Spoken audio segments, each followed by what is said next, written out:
Bonjour tout le monde. Merci d'être venu à la dernière présentation. Donc, je m'appelle Jürgen Eck, je travaille pour un cabinet de conseil spécialisé sur la data à Nantes qui s'appelle Anaya. Et je vais vous parler un petit peu de mon expérience des 5 dernières années que j'ai passé sur l'implémentation de systèmes de management de sécurité d'information. Donc, c'est un petit peu compliqué pour moi, toute cette phrase-là. Donc c'est SMSI, on dit, donc pour faire facile. Et donc, comme je disais, c'est une expérience et quelques points que j'ai appris et donc je voudrais partager avec vous. Alors, ça se passe en 3 étapes. La première étape, c'est pourquoi on a besoin de mettre en place un système SMSI. Et à l'époque, donc il y a 2 ans, on utilisait encore la moitié des slides de présentation pour expliquer la nécessité, pourquoi c'est important de s'occuper de la sécurité. Aujourd'hui, on n'a plus besoin vraiment de trouver des explications. Je pense que tout le monde est sensibilisé avec les attaques qui s'industrialisent. C'est clair qu'il faut protéger son outil de travail et ses données, et les données de ses clients. Pour ceux qui produisent, donc des manufacteurs, par exemple de chauffage connecté et autres, c'est important aussi que dès la conception, on pense à la sécurité. Par contre, ce n'est pas le sujet de ce soir. Et tous ceux qui sont résistants pour s'occuper de la sécurité, il y a le gouvernement qui commence à s'y mêler aussi, comme par exemple dans différents domaines où on exige des certifications pour les sociétés. Et je reviendrai là-dessus plus tard. Alors, deuxième étape, c'est quand on commence, on se demande comment on va s'y prendre. Et il y a différentes difficultés et il vaut mieux de s'appuyer sur une norme ou une démarche existante et profiter de cette expérience et ne pas essayer de commencer à zéro. Alors, il y a différentes méthodes et la problématique, c'est de comprendre comment ça marche et d'acquérir tout ce savoir et ne pas faire les erreurs qu'on fait au début. Donc là, je présente un petit peu la méthode ISO 27001. Est-ce que ça dit quelque chose à quelqu'un, ISO 27001? D'accord, quelques-uns. Est-ce que quelqu'un l'a déjà mis en place ou a commencé? Non, d'accord. Ok, donc je ne rentre pas trop dans les détails. C'est un peu compliqué à voir tout en détail comme ça. Il a 2 parties. À gauche, c'est ce qu'on appelle le corpus. Ça, c'est le process pour mettre en place de la sécurité et aussi de continuer à la maintenir et améliorer.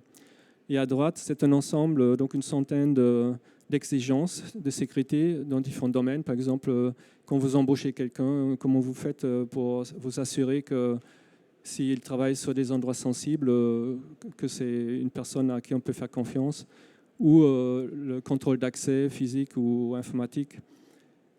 Donc il y a tout un paquet de sujets où il y a des recommandations aussi faites. Alors quand vous mettez en place une démarche, vous n'êtes pas seul. Il y a déjà des choses qui ont été faites dans votre société probablement.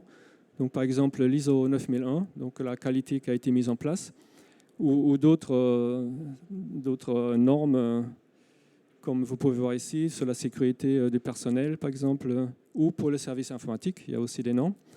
Donc, si vous mettez en place, par exemple, une norme comme l'ISO 27001, vous regardez ce qui a déjà été fait pour vous intégrer avec l'existant et ne pas commencer à zéro, d'une part, et d'autre part, ne pas faire des choses en parallèle qui rentrent en conflit. Alors, le fonctionnement des normes ISO, justement, ils ont réfléchi à ce que ça soit homogène pour qu'on ne recommence pas à chaque fois. Donc, la roue que vous voyez là, donc ça montre bien, et elle est la même pour toutes les normes de l'ISO, donc pour la qualité comme pour la sécurité, comme pour d'autres. Donc, si vous avez fait ça déjà pour une autre norme, vous pouvez vous appuyer dessus et réutiliser des éléments. Je rentre un petit peu plus en détail un petit peu plus loin. Ensuite, troisième difficulté, c'est on n'a pas le temps, on a déjà d'autres choses à faire. Et en plus, donc, il faut s'occuper de la sécurité. Et on n'est pas spécialiste non plus de ce domaine-là. Donc c'est un manque de compétences au début peut-être à cet endroit-là. Donc voilà les 3 difficultés, parmi d'autres peut-être. Et maintenant, comment je m'y prends pour faire ça doucement et avec les moyens du bord que j'ai, sauf si on est une grande société. Donc ça s'adresse plus à des sociétés d'une centaine ou plusieurs centaines de personnes, ce que je raconte ici, et pas des grandes sociétés qui font venir un sous-traitant et qui fait tout ça à la place. Et je déconseille ces démarches, hein, même pour les grandes sociétés. Moi, je suggère qu'il faut réfléchir soi-même, déjà identifier qu'est-ce qui est important dans mon cas, qu'est-ce que je dois sécuriser, où sont les points peut-être faibles chez moi, et puis trouver un chemin pour sa propre société pour mettre ça en place. Alors, il y a des briques qui existent peut-être déjà. Et par exemple, le service IT, ils ont certainement des listes déjà de systèmes, du réseau, un plan réseau. Donc là, on peut commencer à faire un inventaire des biens. Et c'est comme ça qu'on commence normalement quand on met en place un système de sécurité d'information. C'est qu'on regarde les composantes que j'ai dans la société, pas seulement techniques, mais aussi les process, les informations. Et on commence à regarder leurs besoins en sécurité. Et puis, on commence à faire une analyse des risques. Donc, si vous avez certainement déjà des inventaires ou des listes, donc on peut commencer avec ça, avec un outil comme Excel. Et plus tard, on peut le faire évoluer. Et donc, basé là-dessus, on peut mettre en place des mesures pour avoir déjà quelques mesures de sécurité. Sur le plan organisationnel, donc on peut, par exemple, commencer à mettre en place la gestion des incidents. Donc, si vous avez un système de qualité, bon, là, on ouvre des tickets chaque fois quand il y a un défaut et on travaille sur les tickets. Ici, c'est un peu similaire. Quand il y a un incident, on ouvre un ticket et puis on met des actions et on le suit pour résoudre l'incident. Un autre aspect, c'est la gestion des documents, parce que si vous allez plus loin plus tard et vous voulez aller à une certification, c'est important de documenter comment vous voulez travailler et aussi avoir des preuves de ce que vous avez fait, parce que ça sera demandé par l'auditeur. Et il y a un aspect important, un attribut important sur les documents, c'est la classification. Donc vous pouvez vous poser la question, si aujourd'hui dans votre société, vous avez déjà marqué sur tous les documents, si c'est que pour l'interne, si c'est pour le public, donc ça peut être donné à l'extérieur, ou est-ce que c'est carrément sensible? Donc la plupart des sociétés, ils n'ont pas mis ça en place, mais ça serait un des points importants déjà à traiter. Et un autre point qui est très important, bien sûr, c'est la sensibilisation du personnel, parce que le plus gros point d'attaque qui a du succès aujourd'hui, c'est par le phishing, par exemple, donc en passant par les gens ou du social engineering. Et quand vous avez mis ces briques en place, vous avez déjà la moitié du chemin de fait. Donc il y a de la sécurité qui est mise en place et qui fonctionne déjà. Mais si vous voulez aller plus loin, il faut réfléchir donc, à un plan et puis faire un paquet de documents. Donc si on fait par exemple, suivant la norme ISO 27001, donc il y a beaucoup de documents qui sont demandés pour l'annexe. Donc il y a 14 chapitres et donc il faut documenter comment vous travaillez sur ces aspects-là. Et ensuite, les outils Excel et autres vont plus suffire. Donc vous allez réfléchir probablement à mettre en place un outil qui vous gère un certain nombre de choses que vous faites à la main. Et là, il y a une approche nouvelle qui est sortie il n'y a pas si longtemps. C'est la solution donc, du SMSI que vous achèterez mensuellement, donc comme un service, où vous avez un RSSI qui vient 2-3 jours chez vous, par exemple, dans la société, pour faire ce qu'il faut, donc parler avec les gens, sensibiliser, vérifier, faire de l'analyse des risques avec les personnes en question, et où vous êtes hébergé avec un outil que vous ne devez pas acheter, mais que vous louez aussi, où vos données sont dessus, où vous pouvez aller consulter, travailler avec, où il y a aussi celui qui vous offre les services, qui peut sortir des rapports, etc. Voilà, donc c'est déjà tout. Je ne sais pas au niveau temps où j'en suis. Je crois que j'étais rapide. Alors, si vous voulez avoir plus d'informations, il y a la communauté thématique cybersécurité de l'ADN Ouest qui s'est créée la semaine passée. Donc, il y a un groupe à Nantes, il y a un groupe à Rennes. On a une dizaine de groupes de travail où tout le monde peut se joindre si on est membre de l'ADN Ouest. Et donc, moi, je travaille par exemple dans le groupe Normes et Méthodes. Et là, on échange nos expériences et on travaille aussi sur des white papers ou d'autres supports pour essayer de diffuser de l'information donc, dans la communauté business de la région. Et si vous voulez prendre contact avec moi ou vous échanger, donc, vous pouvez m'envoyer un mail ou vous contacter sur LinkedIn. Voilà, c'est un peu rapide. Je ne sais pas si vous avez des questions.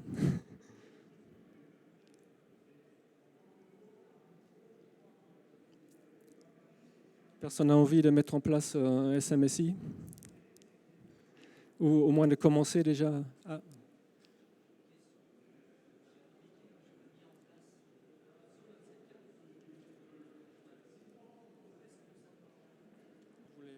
Vous voulez peut-être le microphone?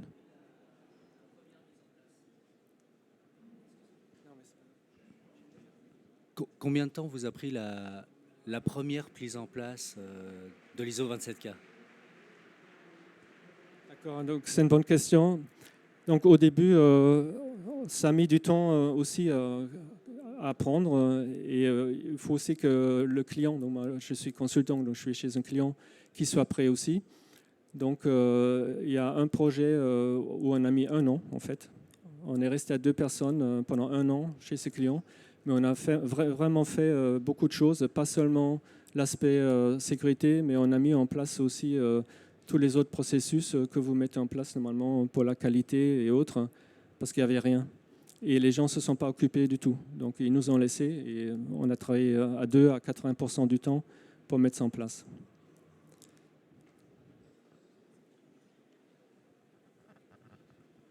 Entre l'ISO 27001 qui est très exigeant et partir de zéro, il y a un entre-deux, quelque chose d'assez pragmatique. Est-ce que vous préconisez cette étape et est-ce que vous avez un retour d'expérience sur une étape entre deux? Alors l'idée de cet exposé, c'était justement de montrer l'étape intermédiaire et aller sur l'ISO 27001 en certification. Donc c'était la dernière étape. Et donc là où j'ai parlé des difficultés et après au début, donc c'était justement, je vais aller sur la slide.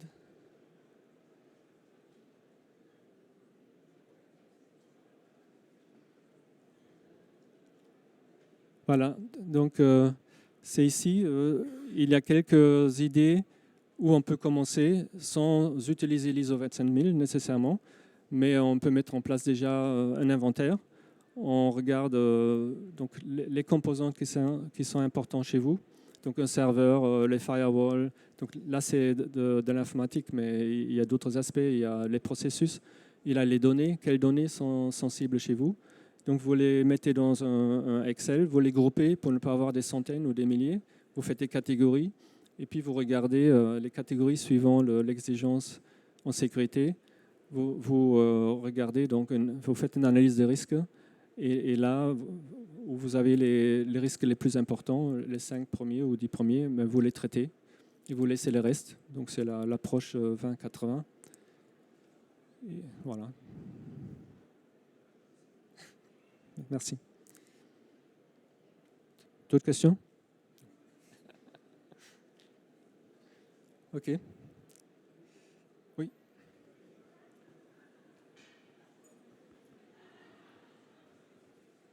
Bonjour, juste une dernière question à propos de la démarche de sensibilisation au risque. Est-ce que vous appliquez la méthode IBIOS qui est proposée par l'ANSSI ou vous avez votre propre méthode d'évaluation des risques? Merci. Alors, moi, je prescris pas, ou disons, je conseille pas spécialement une méthode. Donc, l'EBIOS Risk Manager, qui est la nouvelle méthode de l'ANSSI. Donc, il y a une nouvelle version en 2010, il y a eu une. En 2018, ils ont sorti une mise à jour que j'utilise aussi sur des projets avec le gouvernement, justement. Elle s'appuie sur l'ISO 27005, qui est donc une norme qui traite justement des risques.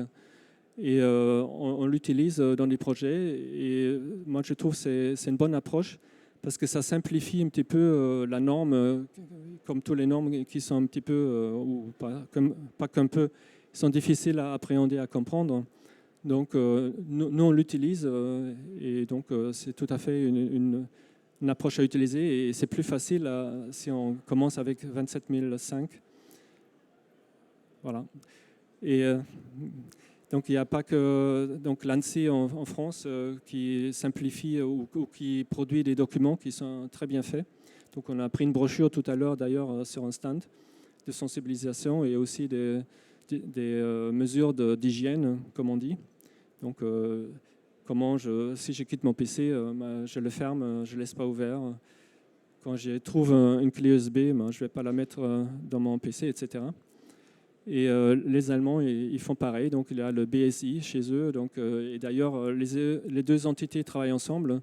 Par exemple, pour le NUMSEC Cloud, donc toutes les prescriptions pour sécuriser les applications cloud, ça a été fait entre les deux gouvernements. Et ça se base aussi sur 27001. Donc, il y a 90% des exigences. Donc, c'est les mêmes exigences, mais adaptées à la cloud.